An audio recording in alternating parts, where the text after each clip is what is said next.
your community? Are they receiving fair education, fair health, among other basic needs and rights of their life? Well, it's a question that you can answer. You can do something about it. Now, speaking of doing something about it, we do have Mr. Stephen Bide, who's in Chengera this morning. We did run a story yesterday. About 20 buildings are expected to be demolished because they're not complying to the standardization of buildings, especially commercial buildings, and also some materials and some structure methods that were used to put up these buildings that are not acceptable by the different bureaus governing for infrastructure and structures within Uganda. So, Stephen Bide, what's on ground in Chengera regarding the building you're at this morning? Yes, Priscilla, I'm just standing in front of a construction site. Behind here, young people who are trying to set up another building, but this is not one of the sites that is going to be stopped, or construction is not going to be stopped by the National Building Review Board. I'm just here because I'm going to be speaking to the spokesperson of the National Building Review Board. Of course, following that directive that is ensured that trying to see that there is standards in the building sector. Herbert Zua is the new spokesperson of this National Building Review Board. Good morning to you, first of all. Good morning, Stephen Mbide, and the viewers wherever you're watching from. Thank you, NTV, for giving NBRB National Building Review Board an opportunity to shed more light on some of the events that have been happening in the construction sector, especially that notice that was issued by the Minister of Works and Transport. You know, when you talk about that notice, one would wonder, yes, you advise the minister, but all along, where have you been when we see buildings collapsing, people complaining about the building materials, but also this still the directive on the stopping people to use steel, timber, building materials. Where have you been all along? Because people have been building and you have been in office. Okay, thank you so much. This method, which is known as steel, timber, concrete composite method, building method, is a new innovation that was brought in a few years ago by some of the developers here. One of the developers brought it in here and patented it. So since 2020, as NBRB, we've been studying this method, and the studies were prompted by the numerous complaints we had from the developers, from Ugandans, about the safety of this method. So in 2020, we commissioned a study, an investigation on how safe this method is. And after visiting several sites, including those for this developer who brought in this building method, and others, especially in Greater Kampala Metropolitan, and also in other parts of the country like Bushe, like Ntungamo and Mbale, we came to a conclusion that this method is not safe compared to the conventional method of construction. How unsafe is it when you say it's not safe? Are buildings about to collapse maybe in 1-2 years? How unsafe is it? Okay, I was still explaining to you why we are saying it's not safe. First of all, let me describe this method. This method is where a developer or a professional uses steel and timber to support the concrete. Like if someone is constructing a floor, they use it to support. They join steel and timber, they weld it and support the concrete. So after investigations, we found out that this method is not safe. Why? One, we found out that we don't have skilled manpower. We don't have the professionals who can put this building method together. Those who are doing it right now are on try and error. They do not have enough skills. Secondly, we found out that the building materials we have, the steel and timber, are not of the right specifications. They have not been measured. They are not tailor-made for this building method. In that someone goes and gets any timber, they don't know how mature this timber is. They just go and get any steel. They do not know the strength of this steel and start using it in this method. You know, some will tell you that they import this timber, they import this steel materials, because some of them, of course, they have the enough capital to import them from wherever it has been used before, because we know in other countries they use the same method. Okay. It's not a matter of copying from another country and bringing it here.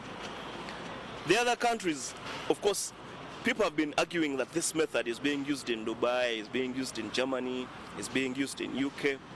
But those guys have different materials. We might all be using the same steel, but is it of the same quality? Do we have enough capacity in terms of human resource compared to them? That's where the difference is. Ours is still a growing sector, and we don't have those technical capacities to have that system copied and brought in here as it is the other side. You get my point? So much as it is working somewhere else, it cannot work the same way here in Uganda. It has to be further studied. We develop guidelines on how this system can be used, this method can be used. Short of that, for now, the system is not safe. We're not saying that we are derailing innovation. People should innovate.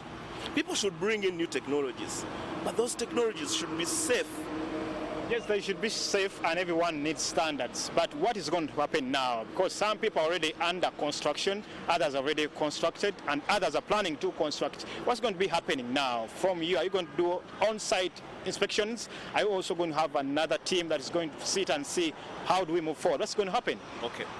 One, after advising the minister to prohibit this building method, we're going to form a technical team of experts, of professionals, to further study this method and come up with guidelines. The guidelines that must be suiting our environment here, of the measure of the specifications of the materials, of how this system can be used. Secondly, we understand that some structures are already up and there are others that are ongoing. We've instructed the building committees in the different urban and local authorities to go and do structural integrity assessments of these structures. Those that will be found to be meeting this, those that will be found to be in a position of being retrofitted, that will be done. Those that will be found to be unfit for any repairs whatsoever, they will be put down or demolished following the law. Okay. How about Ziwa? I want to understand from you, because now you sit with the board. There are so many players, sector players within the building and construction sector. We have the National Physical Planning Board. We have Engineers Registration Board. We have the Architects Society. We have local government. We have UNABSEC, that is Uganda National Building and Constructors Association. There are so many players, even your board, National Building Review Board. But we continue seeing collapsing buildings, substandard buildings, even substandard building materials, from cement to the other, many, you can name it. What is the problem that we continue to talk about the same problems within the building sector? Okay. Stephen Mbide and our viewers, there are many causes of building accidents. Very many. As you've said, ranging from the construction materials, ranging from developers who want to cut costs. A professional comes on site and they tell you that you must use this measurement of material, for example steel or cement, but a developer says, I want to cut costs, and they do the other way around. We also don't have enough professionals. There are those who don't want to hire professionals.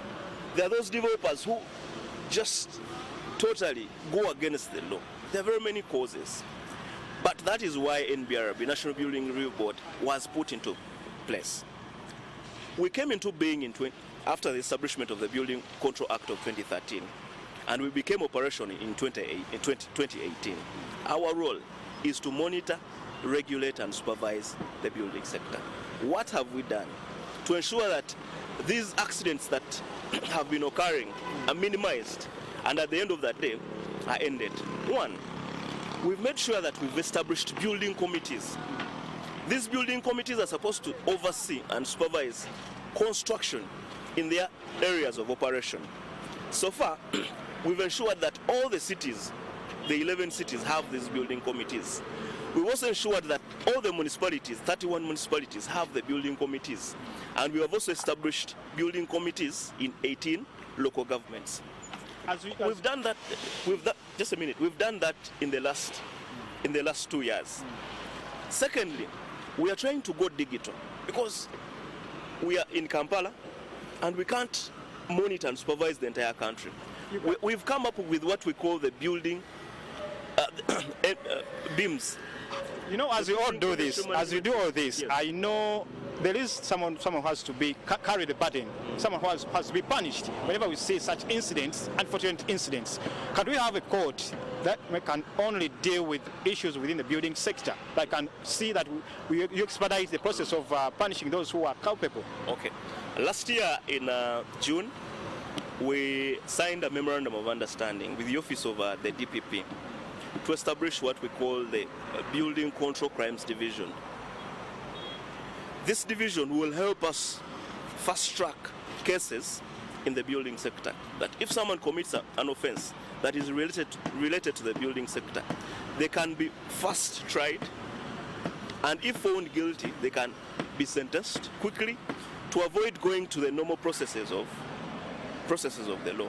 So that is one way of ensuring that we fast-track and quicken the process of ensuring that those who go against the building laws and regulations are tried and sentenced according to the law.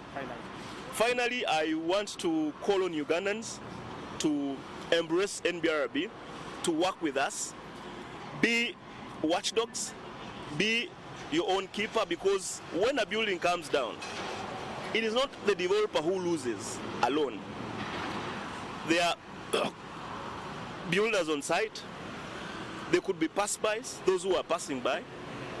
All those can be affected when the building comes down. So it should be a concerted effort of all Ugandans to ensure that we live in a safe environment, because we're all here and we should ensure that the sector is safe, because this sector is growing and it is a source of revenue for government, and if it is safe, the entire country will be safe. And of Thank course, you so much, Stephen Mbide and NTV. We are at your service. You can reach us at Rumi Building, 2nd floor, along Rumumba Avenue. You can follow us on our social media platforms. You can also call us on our toll-free numbers in case you have any issues related to the building sector. thank you, Herbert Zua. I see your motto or your slogan goes safe building, better living. We shall be waiting to see that, yes, people have decent housing, and of course not only for commercial but also for residential, Yes. because the issue of housing and accommodation is really needs a The lot of buildings plan. are classified into 3. We shall A, discuss B, that. and C. We shall discuss that next time. All right. Thank you so much. Just briefly. So the buildings are classified into 3 categories. We have Class A. Those are complex structures, Class A and B, and Class C. Class C, these are small structures, your 2-bedroomed house, my 2-bedroomed house. But all those standards, you must have you must follow the laws. For example, do you have a building permit? If you want to construct a structure like these ones I'm seeing, Is this Class B, Class C? for example, this one Yeah. can be class A because it's multi-storied. There are certain standards you must follow. You must get the designs approved. You must get professionals, architects, engineers. Do you have structural engineers, civil engineers, mechanical engineers on site? All those must be on site before you get a building permit.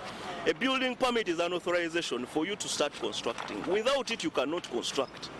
Those who are constructing without it is us, the building. It's us, the National Building Review Board, through the building committees of the different urban and local authorities. Okay. Yes. Plan C, finally. Class C, these are small structures. If you want to put up a kiosk like this one, you need a permit.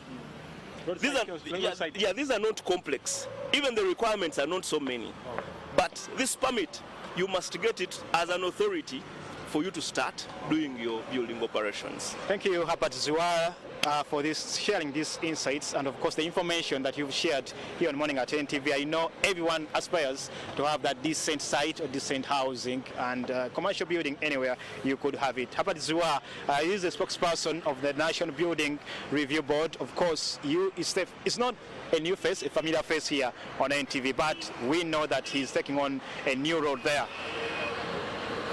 On my own behalf, as Stephen Mbide on Fefeswe Chibuga, but also on the behalf of the entire team that is Morning at NTV, from the production, technical, that side of the social media, and of course the entire team, Kwesi Genyi, Priscilla Regina Naruga, Evi Senono, producer Fat Shafik, we say thank you so much.